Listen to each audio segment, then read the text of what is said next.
Hey there, my name is Chris. Thanks for watching our show. You know, something I don't do enough off the top, let me acknowledge two amazing producers, Dave Piper and Dave Hewitt. You guys are the best. Everyone who enjoys this channel, I'd love it if you would give a shout out to the Daves in the comments below.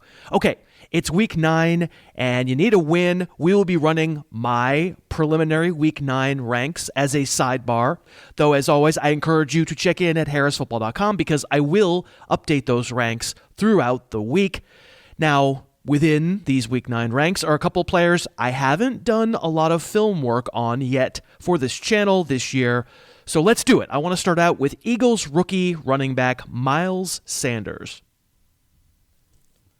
Here's a microcosm of what Sanders has done well in the first half of his first year. This obviously starts out as a James White special. It's a little dump off all opportunity, not a lot of ability necessary until we see what he does with it. When Sanders just gets to be an athlete, run real fast, vector change sort of unexpectedly, that's when he's been good.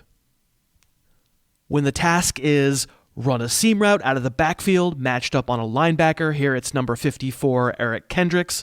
Sanders has really started to pop a little bit. Eagles fans have noticed. Sanders' athleticism, it's starting to shine through. There's no question. The Eagles have started to throw it to him a little bit more. They notice as well.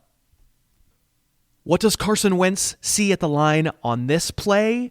As you can see before we actually run the play, Wentz does see something and he makes a change. I think he's seeing corner Xavier Rhodes match on Zach Ertz in the slot. I think he sees Harrison Smith walking close to the line. And I think he sees Vikings number 55, Anthony Barr, who is going to have to account for Sanders out of the backfield. And at the snap, when Harrison Smith backs way off and you see Anthony Barr get sort of caught up a little bit there in traffic, well, that is the green light. And we get another shot downfield, something that Miles Sanders has made the most of lately. And from last week, here was, I believe, the first rushing touchdown of Sanders' career. I wish I could tell you some amazing, wonderful thing that he himself did to get loose. The magic in this run is going to be in the formation. You see, Jordan Howard is positioned to Wentz's right, and Sanders is to the quarterback's left, so both halfbacks are in. This will be inside zone, and Howard is the one who makes a big block on a linebacker, and meanwhile, the defender Micah Hyde just chooses the wrong hole to run through, and that leaves Sanders with nothing but fresh air. But really, what I want to note is, in a week when we saw Leonard Fournette and Nick Chubb and David Montgomery all break completely into the clear but then get run down from behind, mostly you are not running Miles Sanders down from behind. We like this in a fantasy back. I mean, we'll take the yards when those guys hit the big home runs, but it's great if you also give me the touchdown. Now, it hasn't all been wine and roses so far for Sanders. When we come back, I will take a look at some negatives. Have you not been sleeping that great? Have you been waking up stiff and sore? If you know it's time for a new mattress, I can tell you I sleep on a Leesa mattress every single night. Just love it. Leesa has sponsored our stuff for years. That's because so many listeners and viewers have tried and loved their Leesa mattresses. Also, I should mention, Leesa only uses American manufacturing facilities. They donate an incredible number of beds to shelters. They've been voted one of the world's best companies for environmental practices. So we can get you 15% off if you go to Leesa.com and use the code HarrisTube. If you know it's time for a new mattress, boy, I hope you'll at least consider Leesa. 15% off, Leesa.com. Use that code HarrisTube. Okay, we're back at it talking about Miles Sanders. There's no debating Sanders the athlete. You know, he's also Philly's kick returner. He is a fast human. He has some moves, and he has enough oomph to his 211 pounds that he can deliver a shot to a kicker. But he still has to prove his instincts as a running technician. You might remember that this play was the first play in a national TV game against the Packers, and Troy Aikman said, "That's the biggest hole I've ever seen." That's hard to imagine that an NFL caliber running back with Sanders' raw materials could only make 4 yards out of this, and it's because he sees it late. It takes a while for him to slow down, and it's still just him, and I think that's Blake Martinez, with about 20 yards of space around them. Do something, kid, and he really doesn't do anything with it. This is a 3rd and 4 from week 7. Wentz checks to a shotgun inside handoff, and Sanders will gain 3. He's had a tendency to just kind of wet fart into his blockers and tacklers. If we watch this one from the press box, you can see at the handoff. I mean, could he cut left? I guess maybe there's an initial hole there, but also there's no blocking. So I don't mind him continuing into traffic along his path to the right. But when he gets behind his guys to the right, he just sort of stands up. He doesn't bounce it. He doesn't cut it up hard. He doesn't really hit anything hard. When I talk about being too upright as a runner, it's this kind of play that stands out. I think that's too much offensive line push for him not to get the first down. From all the way back in week 1, we'll just watch this from the end zone. At the handoff, he misses a clear cutback lane, and he pitter-patters to a stop before realizing, hey, there's not a lot of pressure to my inside. He doesn't push hard to get into that lane. Instead, it just sort of turns around, tries to fall forward. If we wonder why Jordan Howard is still getting work, it's stuff like this from Miles Sanders. But when he doesn't have to think, when he can just go, watch him get through this hole so quickly that the Washington defender on the other side has to dive at a spot where he thought Sanders would be. Like I said, tons of speed, tons of raw material here.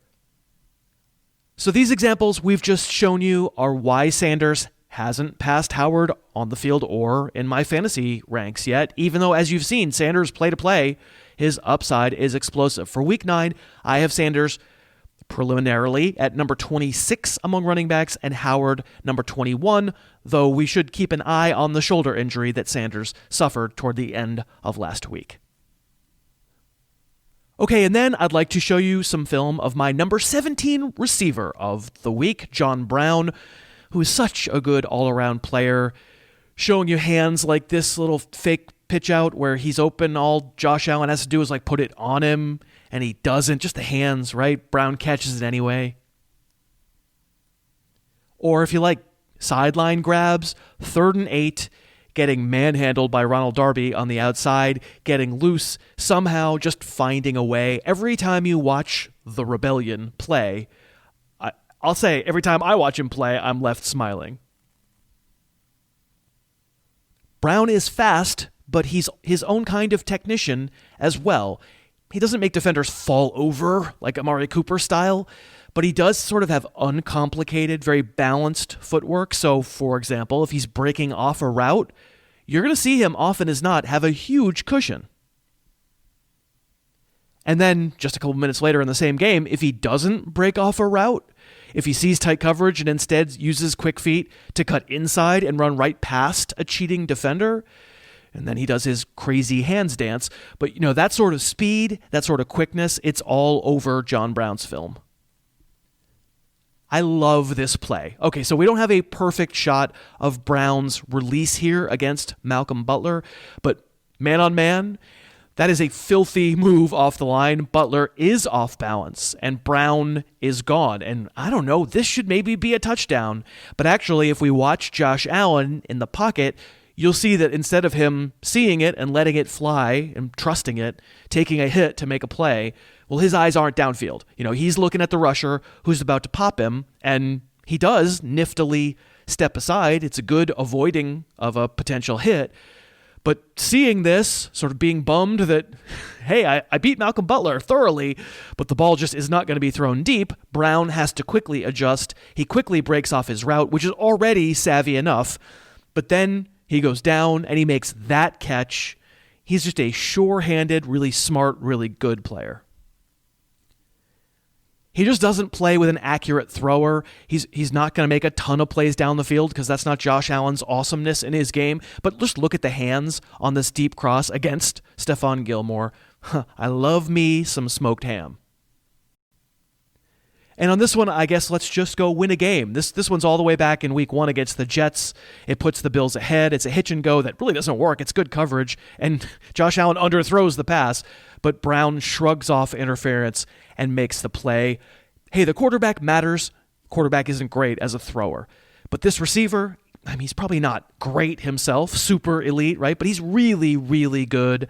I remember back in the summer when people tried to tell you they didn't know whether it would be Brown or Robert Foster. Like, we are certainly subject to Josh Allen's whims a little bit, but I'm basically just happy in a fantasy league to use Brown every single week. 5 catches, 60 yards most week at least. There's always a chance of a touchdown. It can certainly be frustrating. It can be frustrating with Allen. It can be frustrating when Cole Beasley is the one who steals a touchdown. Nothing is promised at pretty much any receiver these days, but I think John Brown is a wide receiver 2 in all leagues. Thanks so much for watching. Please, please, please smash that like button. Write a comment, tell us who else you'd like to see us review film on, and of course, best of all, please subscribe to our channel and then click that little bell above the subscribe button and you'll be notified whenever we post a new video.